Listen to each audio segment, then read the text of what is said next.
Welcome to our Personnel Security module.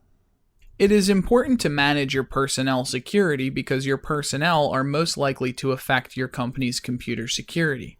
To reduce the risk from your personnel, it is important to make sure that you hire trustworthy and competent individuals to work for your company. It is very important that you implement personnel security controls throughout the employment process. When you are advertising a position that you are looking for a candidate for, it is important to make sure that you provide a clear job description so that you attract appropriately qualified individuals. It is important to make sure that you interview and screen your staff appropriately before hiring them, and only hire these individuals once you have done proper fact-checking, such as verifying their previous employment history, their degrees, and their certifications. It is important to provide security training for your new personnel, as well as ongoing training for your existing personnel. This should be done at least once a year. It is also critical to follow proper procedures when an employee separates from the company. In order to ensure the security of your company, there are several steps you should take before hiring employees and when an employee is being terminated. Prior to hiring, you should conduct background checks, reference checks, check driving records, credit checks, which may not be legal in some states, and drug screening as well to make sure that candidates are appropriate for your organization and will not prove to be a security risk. Once an employee decides to separate from the company or you decide that it is necessary to terminate employees, you should make sure that their computer accounts are disabled before you notify them that they are being terminated. You should review any non-disclosure agreements or NDAs that are in place and make sure that your employees' questions are answered. Make sure to collect all company property such as laptop computers, keys, ID badges. And once you have finished this process, you should make sure to escort the individual off of the property. You should conduct an exit interview. You should also make sure that you change all combination locks or cipher locks. And you should always try to be respectful and friendly with these individuals and treat them the way that you would want to be treated.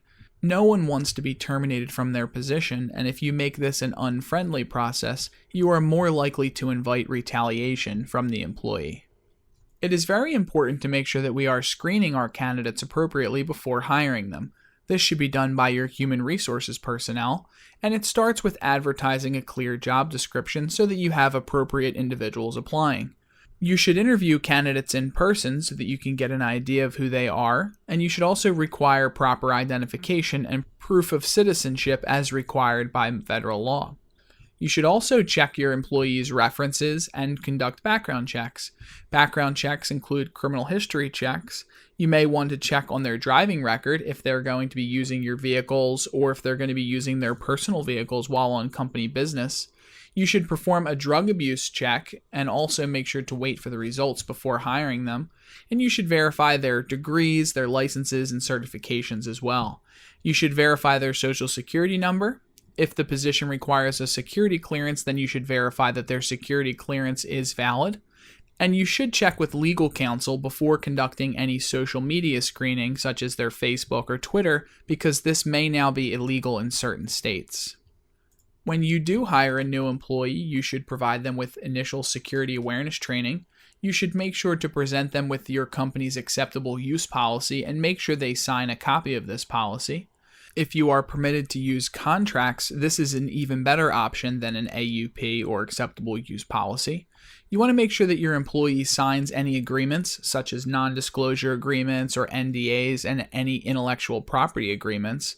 And you should never provide employees with any access to your IT resources or any confidential information until the thorough background check is complete. And this is something that you do want to remember for the CISSP exam. We will not let individuals access our systems until their background check has been completed and we found the results to be satisfactory.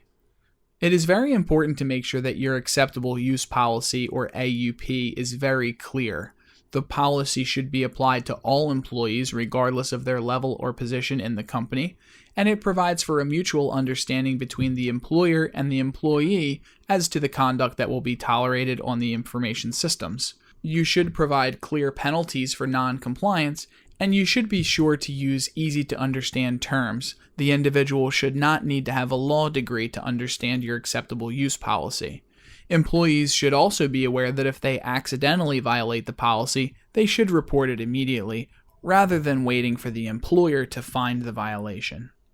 It is important to consider privacy issues when monitoring your employees. You should be familiar with your local labor laws, which may prohibit you from monitoring your employees' computer activities. You should also be aware of the reasonable expectation of privacy that all United States citizens have come to expect. Before monitoring employees' computer behavior and activities, you should give the employee notification that they will be monitored and have them sign a policy acknowledging the fact that they know they will be monitored.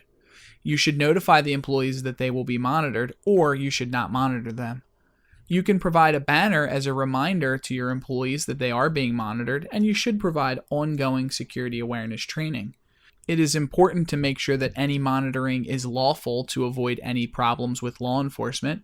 You should not target any specific individuals. You should either monitor all employees or monitor no employees. And it's also important to determine with your management staff what you'd actually like to monitor. Are you going to do keystroke monitoring? Are you going to use surveillance cameras? Are you listening to the employees' telephone calls, reading their emails? You should attempt to come up with a standard set of policies that you will follow in this area.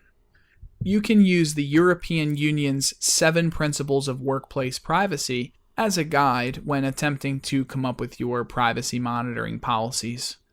This concludes our personnel security module. Thank you for watching.